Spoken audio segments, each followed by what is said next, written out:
नमस्कार, स्वागत है आपका। मैं हूं आपके साथ रोहित पुनेठा। लोकसभा चुनाव के पहले फेज के मतदान का काउंटडाउन अब शुरू हो चुका है। 19 अप्रैल को पहले चरण में 21 राज्यों की 102 सीटों के लिए मतदान होना है। जीत और हार की बात तो हर कोई कर रहा है। जनता के बीच बस एक ही चर्चा है, और वो चर्चा ही नहीं, वो सवाल भी है कि भाई चुनाव जीतेगा कौन और कौन हारेगा, किसका पलड़ा इस चुनाव में भारी है और किसकी कितनी तैयारी है। इंडिया न्यूज पहले चरण की वोटिंग से पहले वीआईपी सीटों पर देश का सबसे बड़ा और सबसे रीसेंट ओपिनियन पोल आपके सामने लेकर आया है। इंडिया न्यूज पर आप लगातार देख रहे हैं डिकोडिंग डायनेमिक्स का ओपिनियन पोल। तो आज देश की वीआईपी सीटों पर कौन आगे कौन पीछे होगा, और कौन चुनाव जीत सकता है, कौन हार सकता है, और कौन से वो बड़े चेहरे हैं जिनकी किस्मत इस चुनाव में दांव पर लगी हुई है, इस पर हम खास चर्चा लगातार इस बीच करेंगे। लेकिन इस बीच मैं आपको बता दूं कि आज हम आपको वीआईपी सीटों का डेटा दिखाने वाले हैं। हम लगातार 3 दिन से, आज चौथा दिन है जब हम ओपिनियन पोल आपको दिखा रहे हैं। पहले स्टेट वाइज हमने दिखाया, अब हम सीट वाइज चर्चा कर रहे हैं, यानी कि देश की वीआईपी सीटों पर क्या माहौल चल रहा है, ये हम आज आपको दिखाने वाले हैं। वीआईपी सीटों पर किसका पलड़ा भारी है, कौन जीत सकता है, कौन हार सकता है, किसकी जीत का अनुमान है, ये सारे फिगर्स, सारे आंकड़े आज हम आपके सामने रखने वाले हैं। और आज जो सीटें मैं आपको दिखाऊंगा वो देश की हाई प्रोफाइल सीटें, यानी कि जहां पर बड़े नेताओं की किस्मत दांव पर लगी हुई है। आज उन सीटों का मिजाज भी समझेंगे और साथ ही साथ ये भी जानेंगे कि ये ओपिनियन पोल दरअसल कह क्या रहा है। ये ओपिनियन पोल वीआईपी सीट्स को लेकर क्या प्रेडिक्शन कर रहा है, इन वीआईपी सीट पर किसकी जीत हो सकती है, किसकी हार हो सकती है, क्योंकि जीत और हार ही तय करेगी कि 2024 में सेंटर में, केंद्र में किसकी सरकार बनेगी। तो बस अब से कुछ देर में हम शुरू करने वाले हैं सबसे रीसेंट और सबसे बड़ा ओपिनियन पोल, और सीट वाइज डेटा हम आपको दिखाएंगे। किस सीट पर कौन सी बड़ी सीट है, उस सीट पर कौन बड़े चेहरे चुनाव लड़ रहे हैं, और उन सीटों पर ओपिनियन पोल के मुताबिक, डी डायनेमिक्स के इस ओपिनियन पोल सर्वे के मुताबिक कौन जीत हासिल कर रहा है, और किसको इस बार इन 2024 के इलेक्शंस में जब 4 जून को नतीजे आएंगे तो हार का सामना करना पड़ेगा। इस वक्त की ब्रेकिंग न्यूज आपको बता रहे हैं, और अब से कुछ देर में सीट वाइज डेटा भी मैं आपके सामने रखता जाऊंगा। इस डेटा को फिर हम चर्चा करेंगे, इस डेटा को लेकर कि आखिरकार ये डेटा कैसे आया, किस तरीके से ये पूरी की पूरी जो मेथोडोलॉजी है इस पर हम चर्चा करेंगे। लेकिन वीआईपी सीटों पर किसको जीत मिलने वाली है, किसको हार मिलने वाली है, उसकी पूरी चर्चा आज अगले 3 घंटों तक हम करने वाले हैं। और सबसे पहले हम शुरू करेंगे देश के सबसे बड़े राज्य उत्तर प्रदेश से। उत्तर प्रदेश का सबसे रीसेंट ओपिनियन पोल क्या कहता है, उत्तर प्रदेश की कौन कौन सी वीआईपी सीटें हैं जिस पर दिग्गजों की किस्मत दांव पर लगी हुई है। मथुरा से लेकर मैनपुरी तक क्या हाल है। मथुरा का जिक्र मैं इसलिए कर रहा हूं क्योंकि यहां से बीजेपी की हेमा मालिनी तीसरी बार चुनाव मैदान में उतर रही हैं। 2 टर्म से वो सांसद हैं, लेकिन क्या वो तीसरा टर्म भी जीत पाएंगी। मैनपुरी, जिसे समाजवादी पार्टी का गढ़ कहा जाता है, क्या वो गढ़ समाजवादी पार्टी इस बार बचाने में कामयाब रहेगी। तो वीआईपी सीट पर क्या वोटर का मिजाज है, और वीआईपी सीट का जो फाइंडिंग्स हैं वो क्या कह रही हैं। इस बार किस वीआईपी सीट पर कौन जीतेगा, इस पर हम डिटेल में चर्चा करेंगे। तो ब्रेकिंग न्यूज, सबसे पहले हम शुरुआत उत्तर प्रदेश के साथ कर रहे हैं, और यूपी में सबसे बड़ा और सबसे रीसेंट ओपिनियन पोल क्या कहता है वो हम आपके सामने रखने जा रहे हैं। और इसकी शुरुआत हम सबसे पहले करेंगे मथुरा सीट के साथ। आपको बता दें कि मथुरा एक हाई प्रोफाइल सीट है। हाई प्रोफाइल इसको हेमा मालिनी की मौजूदगी बनाती है। हेमा मालिनी जो कि 2 टर्म से यहां से सांसद हैं, तीसरी बार क्या हेमा मालिनी इस सीट पर चुनाव जीत पाएंगी, क्योंकि टिकट मिला है हेमा मालिनी को और वो प्रचार भी कर रही हैं। मथुरा में इस बार कांटे की टक्कर है, और कांग्रेस से मुकेश धनगर यहां से प्रत्याशी बनाए गए हैं, और उनका सीधे तौर पर मुकाबला हेमा मालिनी से। और खास बात यह है कि जो मथुरा की लोकसभा सीट है, यहां पर जाट वोटर्स का अच्छा खासा प्रभाव माना जाता है, यानी कि जो जाट वोटर्स हैं यहां पर, वो ये तय करते हैं इस सीट पर किसकी जीत होगी, किसकी हार होगी। लेकिन पिछले 2 टर्म में, 2014 की बात करूं, 2019 की बात करूं, इन दोनों टर्म में बीजेपी ने हेमा मालिनी को यहां से चुनाव मैदान में उतारा, और दोनों टर्म हेमा मालिनी ने इस सीट को जीता है। और एक बार फिर से हेमा मालिनी को बीजेपी ने इस सीट से, मथुरा लोकसभा सीट से, अपना उम्मीदवार बनाया है। और खास बात यह है कि इस बार उत्तर प्रदेश में राष्ट्रीय लोकदल के साथ भी गठबंधन हो चुका है। तो सवाल यह है कि इस सीट पर किसको जीत मिलेगी, किसको हार मिलेगी, और मेरे साथ कौन कौन मेहमान साथ में जुड़े हैं मैं उनको इंट्रोड्यूस करता हूं, फिर हम चर्चा की शुरुआत करेंगे। मेरे साथ मयंक हैं जो डी डायनेमिक्स के फाउंडर हैं, वो इस वक्त साथ में जुड़ गए हैं।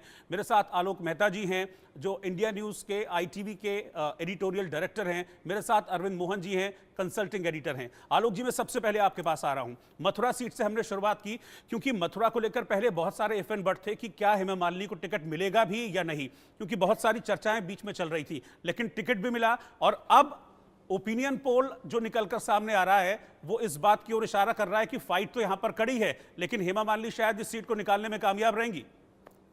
देखिए रोहित जी, वैसे तो अभी हमारे मयंक जी बताएंगे आपको पूरा जो किस तरह से वहाँ पर किया गया है, लेकिन मैं तो ये मानता हूँ कि मथुरा में जिस तरह से हेमा मालिनी का खुद पर्सनल वो जाना आना होता रहा, और यदि जाति के कॉम्बिनेशन में आप देखें तो जाट बहुल, जो आपने भी इंट्रोडक्शन में भी आपने कहा, जब राजपूत जब इस इलाके के कुछ डंडा लेके खड़े हैं उससे जाट और एकजुट हो रहे। सबसे बड़ी बात यह है, धार्मिक नगरी है मथुरा, ऐतिहासिक नगरी है, सांस्कृतिक नगरी है, उनके कला के सिनेमा से उनकी जो लोकप्रियता है, उसके साथ में प्रधानमंत्री नरेंद्र मोदी खुद भी जब बीच में गए उन्होंने तब भी कार्यक्रम दिया। हेमा मालिनी लगातार वहाँ पर जो समाज के साथ जुड़े होना, उन्होंने अपना दफ्तर खोल रखा है, वहाँ जाती रहती हैं 8 घंटे। उन्होंने खुद भी बताया था, अपने यहाँ भी इंटरव्यू जब किया गया था, कि कितना बॉम्बे से चल करके उनको पहुँचते पहुँचते मथुरा 8 घंटे लग जाते हैं, लेकिन वो जाती है।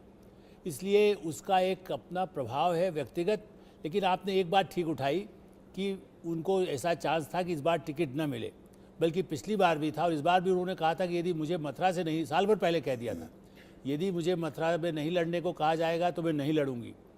मतलब मैं और किसी क्षेत्र से नहीं लड़ूंगी तो मथुरा से ही। मेरा यहीं पर मेरा डिवोशन है, मैं यहीं चाहती हूँ। और एक तरह से प्रेशर भी इसको कहेंगे, कई स्थानीय नेता चाहते थे कि उनको टिकट मिले, लेकिन 75 वर्ष होने के बाद भी एक अपवाद है बीजेपी में। नॉर्मली कई लोगों को, कुछ लोगों को मिलता है, लेकिन बहुत कम लोगों को ऐसे अवसर मिलते हैं ठीक जो हेमा मालिनी को मिला है।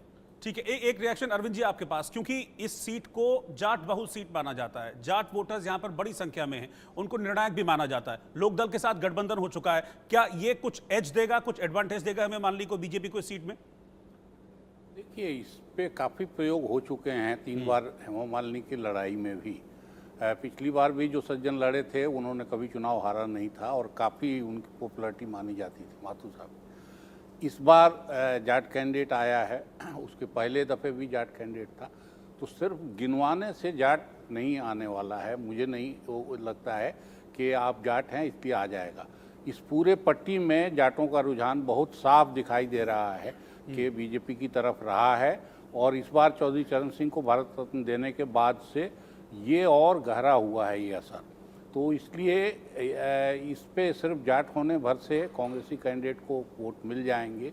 संगठन में कांग्रेस काफ़ी कमज़ोर है, समाजवादी पार्टी के संगठन के बल पे है, और इस इलाके में दुर्भाग्य से ये भी है कि समाजवादी पार्टी का संगठन भी बहुत अच्छा नहीं है।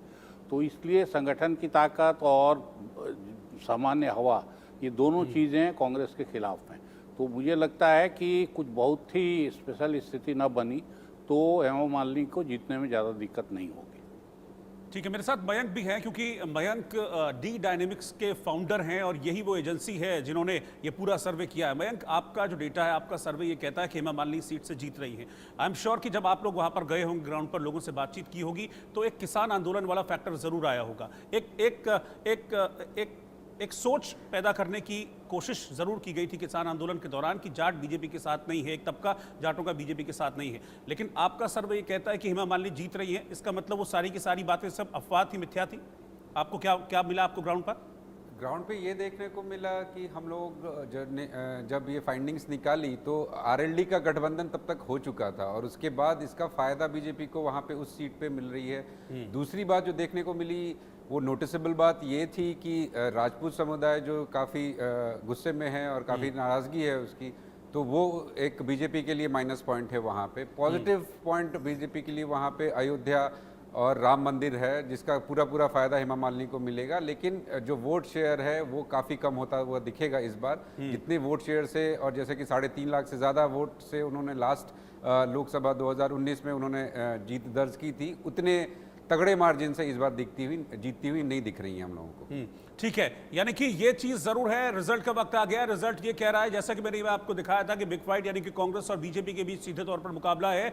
लेकिन नतीजा क्या कह रहा है? जो ओपिनियन पोल है, डी डायनेमिक्स का, वो क्या कह रहा है, उसका रिजल्ट क्या है? उसका रिजल्ट ये है कि हेमा मालिनी इस चुनाव को जीत रही हैं। हालांकि वोट परसेंटेज जरूर घटता हुआ दिख रहा है, जैसे कि मयंक ने बताया जिन्होंने सर्वे किया है, लेकिन उनका कहना है कि वोट परसेंट घटने के बाद भी इतनी कंफर्टेबल पोजीशन में होंगी हेमा मालिनी की आसानी से इस चुनाव को जीत जाएंगी। यानी कि मथुरा की लोकसभा सीट बीजेपी आसानी से जीतती हुई नजर आ रही है, जीत सकती है यहां से हेमा मालिनी। यानी कि तीसरा टर्म हेमा मालिनी एक बार फिर से यहां से सांसद बन सकती हैं और कांग्रेस को यहां हार का सामना करना पड़ेगा। इसके बहुत सारे फैक्टर्स जैसे कि अभी चर्चा में निकलकर सामने आए हैं कि कांग्रेस का जो संगठन है वो इतना एक्टिव नहीं है और खासतौर पर उत्तर प्रदेश में कांग्रेस का संगठन वो एक्टिव नहीं है और इसी का खामियाजा भुगतना पड़ेगा और नतीजा सीधे तौर पर बीजेपी के फेवर में जाता हुआ दिख रहा है। 2 टर्म जीत चुकी हैं, तीसरा टर्म भी जीत सकती हैं हेमा मालिनी।